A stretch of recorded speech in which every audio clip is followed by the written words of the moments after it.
Yan, magandang hapon, Buhay Tracking. Pinuntahan natin ang ating kaibigan ngayon kung saan upang maipakita sa inyo ganito ang kanilang panghuli o ginagawang panghanap buhay po. Buhay Tracking dito po sa parte ng Cebu o sa Visayas area. Ang tawag po rito is pukot kung tawagin mga idol o Buhay Tracking.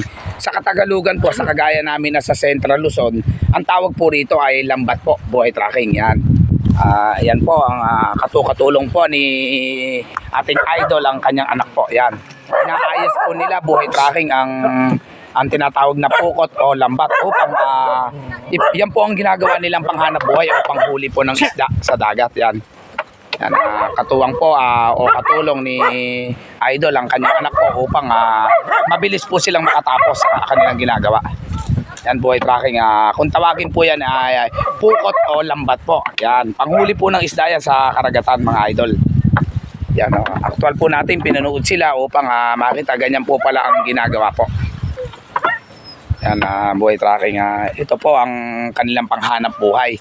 Yan, mag-iingat po sila, mga idol, sa kanilang ginagawang paghahanap buhay sa gitna po ng karagatan. Yan, upang maipagpatuloy ang kanilang pagsuporta po sa kanilang pamilya sa larangan po ng panghuhuli po ng isda sa gitna ng karagatan po, Buhay Tracking.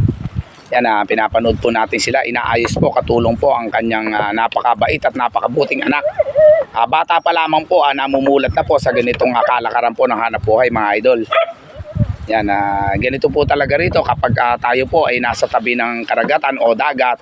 Lahat po ng klaseng pwedeng ipagkahanap buhayan natin gagawin po upang mairaos po ang ating mga pamilya. Yan po, mga idol, inaayos po nila para sa susunod po gagamitin na lang, mga idol. Yan, panghuli po nila yung tinatawag po na pukot o lambat, Buhay Tracking. Yan. Yan, katuwang po ni idol ang kaniyang anak po upang mapabilis ang pagtatrabaho po, Buhay Tracking. Yan, yan po ang ginagamit nila. Nililinisan po nila gamit ang malinis na tubig, mga idol. Yan po. Yan po ang aktual na pag-aayos po ng pukot o tinatawag na lambat, panghuli po ng isda, mga idol. Yan, inaayos po ng mabuti. Sinasakay po sa kanyang bangka po, Buhay Tracking. Yan. Yan po, katutuwang po ang kanyang anak. Bata pa lang, namumulat na po sa kanyang ganyang gawain. Dito sa insurance, mga idol, bata pa lamang siya, marunong na, tumutulong sa kanyang ama po o magulang, Buhay Tracking.